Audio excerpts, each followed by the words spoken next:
Assalamualaikum warahmatullahi wabarakatuh. Alhamdulillah nahmaduhu wa nusalli ala rasulihil karim wa ala alihi wa sahbihi ajma'in. Allahumma salli ala sayyidina Muhammad fil alamin innaka Hamidum Majid.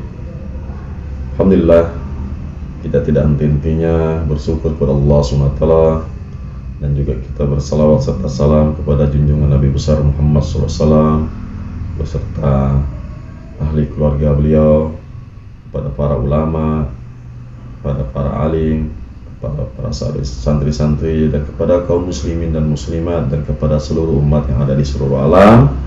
Mudah-mudahan senantiasa diberi taufik, hidayah dan rahmatnya Allah SWT, dan tidak berkurangan satu apapun, dan tetap dalam keadaan sehat dan terjaga dari segala macam mara bahaya dan penyakit. Memang pada saat pandemi ini yang dikatakan oleh pemerintah, memang segala bentuk aktivitas kita akan menjadi sangat terbatas. Tapi bukan berarti kita terhenti untuk beraktivitas dan berkarya. Ya, tentunya tetap kita menjaga yang menjadi anjuran pemerintah, yaitu menjaga protokol kesehatan. Alhamdulillah, kali ini teman-teman para petani walet, saya akan menyampaikan lagi tips atau trik bagaimana cara cepat mengiringkan kayu sirip untuk walet dan tidak berjamur lagi. Ya, tentunya ada kaidah-kaidah dan syarat-syarat yang mesti kita penuhi. Tentunya kayu sirip hubungannya dengan bahan kayu sirip, ya bukan kayu asal-asalan, karena kayu sirip yang digunakan ini bukan hanya untuk setakat 1 hari, 1 bulan, 1 tahun, tapi untuk jangka panjang yang sangat lama. Karena kita dalam membangun, dalam usaha budidaya walet ini tentunya akan meminimalisir perbaikan-perbaikan nantinya pada saat RBW sudah mulai beroperasi. Jadi yang pertama-tama kita bahas dahulu adalah apa yang menyebabkan sirip mudah berjamur. Apa yang menyebabkan sirip mudah berjamur? Karena ini nanti akan sangat berpengaruh terhadap produktivitas dan perkembangan RBW kita. Untuk itu ya, dalam pengaplikasiannya di lapangan, jangan terburu-buru untuk menggunakan sirip yang tentunya sirip tersebut belum layak untuk dipasang. Ya, karena itu tadi ya, kita mesti perhatikan kaidah-kaidahnya. Jangan sampai sirip yang kita pasang ini kadar airnya masih lebih daripada 20% atau kadar kelembabannya masih lebih daripada 20%. Solusinya seperti apa? Nah, jadi sebelum kita berbicara bagaimana cara sirip ini cepat kering, ya kita harus tahu dulu apa sih yang menyebabkan sirip ini bisa berjamur, atau kayu yang kita gunakan untuk sirip ini bisa berjamur. Ya, sebab-sebabnya adalah salah satunya diantara lainnya adalah sebagai berikut. Ya, pertama, kayu tidak kering atau basah atau dengan kelembaban yang lebih daripada 12%. Itu tentunya wah, bagaimana ini kita tahu bahwa kelembaban bisa sampai 12%? Ya, kita potong aja kayu. Ini kayu, ya kan? Saya ambil satu contoh. Ini potong kayu, kita bisa lihat daerah sininya, ya kan, basahnya.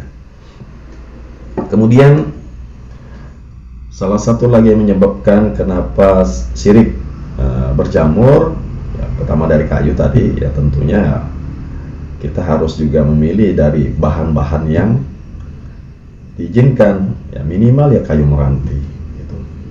Minimal kayu meranti, dan ini sudah menjadi syarat dan standar pada umumnya yang kita gunakan di Indonesia. Kemudian yang kedua, musim hujan yang ekstrim dan berkepanjangan. Nah, ini juga salah satu penyebab sirip kita mudah berjamur, selain daripada yang hal-hal yang nanti dijelaskan atau yang sudah dijelaskan. Jadi ini semua saling berhubungan. Jadi penyampaian saya kali ini semua saling berhubungan. Jadi hujan ekstrim ini sehingga menyebabkan kelembapan di luar tinggi dan mempengaruhi dalam gedung. Nah, ini juga sangat berpengaruh menyebabkan kayu sirip mudah berjamur. Kemudian kayu dengan pori-pori besar. Ya tentunya bila kayu dengan pori-pori besar artinya ini kayu adalah kayu lembek atau kayu yang memang tidak digunakan untuk konstruksi pada suatu bangunan. Kemudian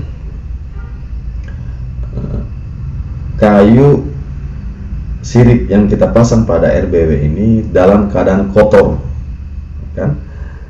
Dalam keadaan kotor dan berdebu gitu. Nah, jadi penting sekali kayu-kayu yang kita pasang di sirip ini bersih, tidak ada bekas semen, tidak ada bekas gergaji yang menempel, atau tidak ada bekas debu-debu kayu yang menempel pada sirip. Nah, tentunya ya sebelum kita masang Twitter ya bersihkan betul-betul dengan kuas atau apa dan sebagainya. Kemudian yang kelima, masih adanya getah. Ini saya tulis supaya saya nggak lupa. Masih adanya getah kayu pada kayu tersebut. Nah, ini juga salah satu penyebab daripada mudahnya jamur untuk tumbuh pada kayu sirip kita. Kemudian buruknya sirkulasi pada RBW atau sirkulasi udara ruangan sangat rendah. Jadi perputaran udara di RBW ini tidak berjalan dengan baik, sehingga ini menyebabkan kelembapan udara tertahan di ruangan. Artinya ya tidak baiknya sirkulasi antara udara yang keluar dan yang masuk. Nah, tentunya ini mesti diimbangin, tidak berlebihan udara keluar dan juga tidak berlebihan udara masuk. Dan itu temanya sudah saya sampaikan di konten YouTube saya sebelumnya. Kemudian RBW kotor. Salah satu penyebab tumbuhnya jamur di sirip selain memperhatikan sebab-sebab yang lain, RBW kita dalam keadaan kotor. Jadi RBW ini harus bersih, apalagi ya maaf ada bau-bau yang tidak jelas yang dimasukkan ke dalam RBW. Ini juga salah satu penyebab mudahnya jamur tumbuh. Kemudian kita sering kadang-kadang ingin memberi kesan pada RBW kita seperti RBW yang sudah memiliki populasi, sehingga tai walet kita lempar ke dinding, kita hambur ke lantai. Padahal tai walet ini masih ada aroma khasnya jika kita ingin melakukan seperti demikian. Dan sebenarnya saya tidak anjurkan, yaitu dari satu RBW dipindahkan ke RBW lain. Tidak bisa menggunakan tai walet yang sudah bermalam atau sudah keluar dari kandangnya dan kita simpan di luar daripada RBW. Jadi RBW asli dari kotoran dari walet yang asli langsung pindah, bukan sempat transit bermalam gitu kan. Jadi ini sudah tidak berfungsi untuk menimbulkan ciri khas bau pada RBW. Tapi sebenarnya ini tidak dianjurkan karena itu tadi penyebab salah satunya adalah mudahnya jamur tumbuh pada kayu sirip. Maaf, ini konten sedikit agak lama karena saya harus menjelaskan dengan detail agar teman-teman semua tidak gagal paham atau bisa memahaminya dengan baik. Dan mudah-mudahan penjelasan ini bisa terjelaskan dengan baik. Nah, kemudian kita masuk ke sesi bagaimana cara mengeringkan kayu sirip dengan cepat, manual dan alami, bahkan bisa dikeringkan dalam waktu 1 minggu. Caranya adalah pertama, kita mencari areal penempatan rencana penjemuran sirip di areal yang sedikit terbuka dengan sirkulasi udara yang baik. Misalnya anggap saja kita ambil mudah di halaman atau tanah lapang yang minimal ya sesuai dengan jumlah kayu kita. Nanti saya akan sampaikan slide foto-fotonya, cara penjemuran, ada berapa tipe model itu, tapi semua bisa dipakai. Pertama di area yang terbuka dengan sirkulasi udara yang baik. Untuk cara proses pengeringan kayu dengan cepat itu tadi pertama areanya. Kemudian sirip disusun dengan berdiri seperti ini, berdiri, boleh menyandar, boleh begini. Jangan menjemur sirip, papan, balok dan sebagainya dalam keadaan seperti ini atau seperti ini. Alasannya apa? Alasannya pertama, pohon itu tumbuh ke atas, akar di bawah dan dahan di atas. Proses pengiriman air sebagai sumber kehidupan, salah satu menjadi sumber kehidupan tumbuh-tumbuhan itu naik ke atas, ya kan, naik ke atas. Jadi pori-pori kayu ini sebenarnya tegak lurus sesuai dengan apa namanya, tumbuhnya pohon. Jadi kenapa kita jemurnya dalam keadaan berdiri, ya kan, atau sedikit miring, ya kan, agar tidak jatuh, agar air yang ada di dalam kayu ini mudah turun ke bawah seperti itu. Dengan beban air yang ada, kelembaban yang ada dalam kayu, berat yang di atas, maka dia akan turun terus menekan yang bagian bawah, maka bagian bawah ini kering. Ya, nanti bahkan bagian bawah pun ikut kering, dia akan turun ke bawah. Maka dari itu, ya nanti ya juga pikirkan bagaimana landasan ini tidak bersentuhan dengan tanah untuk menjaga agar air yang keluar tidak terhambat, tapi kita mesti kasih alas yang benda keras itu, atau mungkin dari semen atau dari kayu balok juga. Terus alasannya kenapa jangan seperti ini, ya kan, datar begini ya, bukan begini. Kalau begini boleh, benda begini seperti ini atau seperti ini jangan kita lakukan, karena pohon ini kan bulat ceritanya. Keliling pohon bulat ini adalah benda yang keras, tubuhnya, bagian tubuh kayu yang keras. Maka air itu tidak masuk dari samping dan tidak keluar dari dalam, keluar dari samping gitu, tidak, tapi ke bawah dan mengikuti serat kayu atau pori-pori kayu. Nah, makanya kalau kita jemurnya cara ini, maka air yang ada di dalam sini atau yang ada di sini akan susah keluar, ya enggak? Air yang ada di sini, bagian dalam ini, misalnya ini kayu, ya kan, tengah-tengahnya, pori-porinya ini, maka ini akan susah keluar karena ini padat daerah sisi sini, sedangkan daerah sini nih pori-porinya tidak padat, ya kan? Nah, seperti itu. Makanya dianjurkan untuk menjemurnya tegak seperti ini atau agak miring, disandarkan ke balok atau apa. Dan tidak masalah terkena hujan, karena justru dengan terkenanya hujan, ya kan, maka getah-getah yang ada di kayu ini akan larut bersama dengan air hujan. Nah, itu keutamaan air hujan itu mantap. Selain sebagai obat juga, tapi air hujan yang langsung ya. Tuh.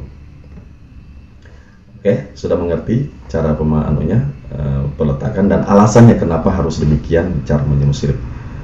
Kemudian itu tadi sudah jelaskan. Yang ketiga, cukup sirkulasi udara atau hembusan angin di daerah daripada tempat penjemuran kayu.